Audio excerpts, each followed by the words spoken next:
Welcome back to Norwich City View. They're now not Preston out of the running, so it's now down to Norwich or Hull. And to preview the next game, which is the Bristol City game, we've got three Canaries all ready to take flight.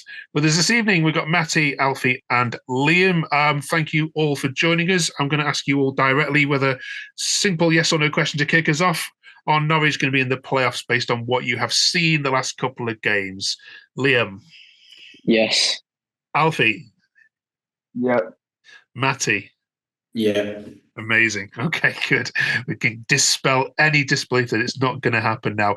Our Hull fan earlier was hopeful. They've got to beat Watford this weekend. They've then got to beat Coventry midweek next week, and then they've got to win the final two games. All you guys have got to do is, to be honest, beat Bristol City, haven't you? Is it that straightforward, Matty? Yeah, I think so. I think you always want to have it in your own hands, don't you? You don't want to rely on another team. So I think the next three games we've got, in my opinion, just win them all. Don't have to worry about anyone else in that. After that, we're very good at home, and I fancy just to get something last day of the season at Birmingham. So just take care of your own business and don't have to worry about everyone else. Is my take on it. Okay, let's have a look at that Preston game then. Liam, you were there. Yep. Stalemate first half. Were you the better side in the second? Yeah. First half was sort of quite flat, I'd say. Nothing really to separate either side. Bit of a cagey affair. Second half, we come out, and to be fair, the start of the second half wasn't great either. And then it was just that substitution that with Rogue coming on, it just sort of changed the pace of the game completely. We looked like we wanted to be a bit more direct with attacking wise. We sort of run at the defence. And then that just sort of created more openings as we got into the second half. And then Sarah, one bit of brilliance, take it past the defender and slots it in. And, it just takes one bit of brilliance to win a game. And we've got players that can do that. So, yeah. Alfie asked you this last week, but I think I'll ask you this again. Does it now silence these Wagner boo boys that are still out there? Do you think now, because obviously all I've read was that actually got the substitutions spot on, as Liam has said. Is there any groundswell of we want a different manager for the new season, or is that all gone? Well, it's quite hard on the judge at the moment. I think fans are going to have views on it at the end of the season, but certainly judging off the last kind of playoff running we've been in, you just want to back him now, don't you? Just to try and get us up, and then you see at the end of the season. But I think fans may back him now because I feel like they've realised with a fully strength squad, we can do something special.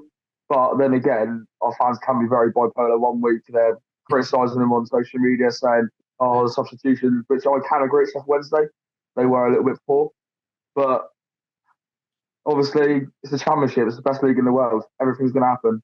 Comebacks like that. So yeah, like I said, 1 minute he's getting credit, 1 minute he's getting a bit of stick. But no, I'd stick with him. Okay. I want to ask you all, but we'll come to you first on this one, Matty. The EFL Team of the Year were announced by the EFL yesterday. Wasn't too many Norwich players in there. Were you surprised by that?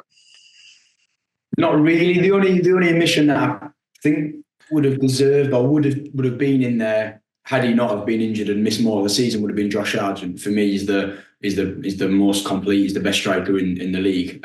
His goals per minutes and goals per game since he's returned, especially, he's been fantastic. He started the season well, had a long time out, and then he's come back and hit the ground running. So he's the only one that I would have really sort of said might have been included there, but he's obviously missed a large chunk of the season. So yeah, we had players represent their club, but not as many as we would have liked, for sure.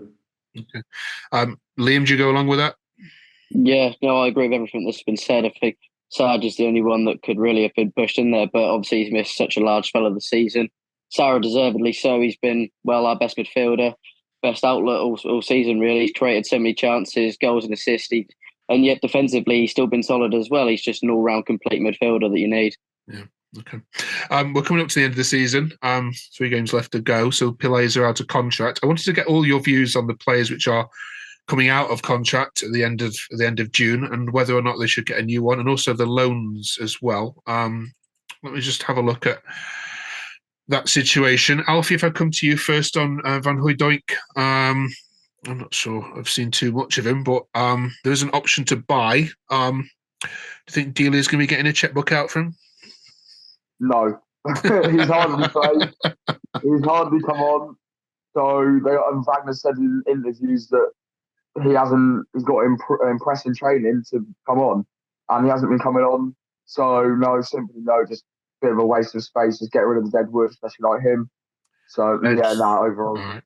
there's no point, especially if you haven't seen enough of him. And obviously not doing something right to get him to the side. If not, we would have seen him more, wouldn't we? So let him go back. Okay, don't hold back on your views at all there. Yeah. And then we've got 6 players out of contract. Now, I know there may be already some offers on the table here for some of these, but Matty, who out of those remaining 6 absolutely 100% deserves a new contract in the new year, whether it's Premier League or Championship? It's a really difficult question, Mark, to be honest with you, because Sorensen I like, but he's so injury prone. He's had so many issues, and honestly, I'd flip a coin on that one. Danny Bath doesn't seem like it'll happen for him. Out of the 2 left backs, it feels like such a divisive topic of conversation between which left backs better between Norwich fans. I think McCallum's frailties defensively are there for all to see. So out of all of them, I'd give Dimmy the contract. Gibson's done well of late, but he's one of the high earners at the club from what I gather. So despite him being a northern lad like me, a lad from Teesside, I'd have to say he probably gets a club elsewhere outside of Norfolk.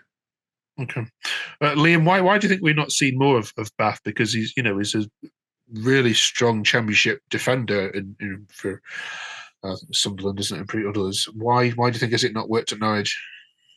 Honestly, I couldn't put anything on it. I think every defence, sort of every team likes that sort of left-footed, right-footed combination, and with Gibson and Duffy, that gives you that. Gibson's done well this season, and Duffy has also done very well. So I think them 2 have done enough to keep him out of the side completely. He's there for experience. He's probably offered a lot to the younger lads that are sort of coming through the academy as well. But I don't think he was sort of ever going to come and play. I think he was sort of just there for backup in case something did happen. I think he was there to make up squad numbers, if being honest. So that's what I would say, in my opinion. Okay.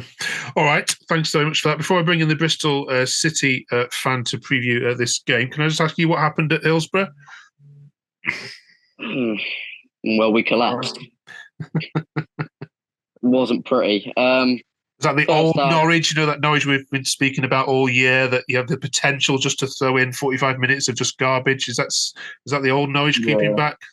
Yeah, pretty much. Like the crowd got on their side. As soon as they scored one, it was inevitable, really. 2-0 was a dangerous scoreline. I said it after Stacey and Sarah missed their 1-on-1s. I said to my mates, they're going to get back in this. They're going to get one. They're going to get a home crowd on their side, and they're going to score again. To guarantee you. And they did that. Scored one. The first being noise Hillsborough made for the whole game, except for when they sang their song at the start, and then they got back into it, and I thought they were going to go on and score a third, to be fair, but it was very, very frustrating. Long journey home. Didn't get back till 3:30 in the morning, but all right, let's bring in our Bristol City fan then, Sam. Sam, welcome to the Norwich View. For any Norwich fan watching this who think this is going to be a walk in the park, please remind them who has the longest undefeated streak in the Championship at the moment. Yes, but Bristol City, surprisingly. After Leeds lost to Blackburn, it is now Bristol City. You are defensively strong, aren't you?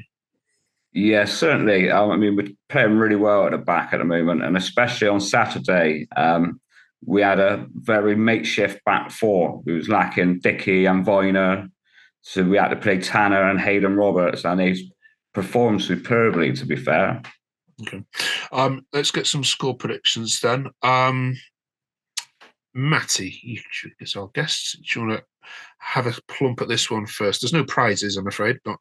I reckon. I know Bristol, good run, solid defensive. We are good at home though. If it was the other way around, if it was a reverse fixture, I would be a lot less confident. But I'm going to go for a 2-0 Norwich win. I think it's probably the especially after the good win on Saturday, which I agree with the lads. We weren't brilliant. We weren't great. It wasn't the best of games. It was a bit dull, but it's a good away win and a clean sheet. And I think that's got the confidence back up after a bit of a dismal second half on Tuesday night. So I'd back us at home. I'd say 2-0.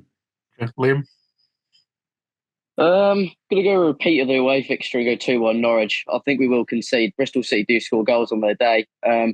But our home form is unbelievable, really. So I'm going to go 2-1 Norwich. And Alfie? I'm going to go 3-1 Norwich. I always say this, but I do see us concede. But obviously at home, we love a few goals, don't we? And I reckon that's going to happen again. Crowd's going to be up for it. It's the first home game since Ipswich, isn't it? And coming off that Preston win, we are going to be up for it, cementing our place in the playoffs. And I think if we win at Bristol and Swansea, that's playoff sorted. And Sam?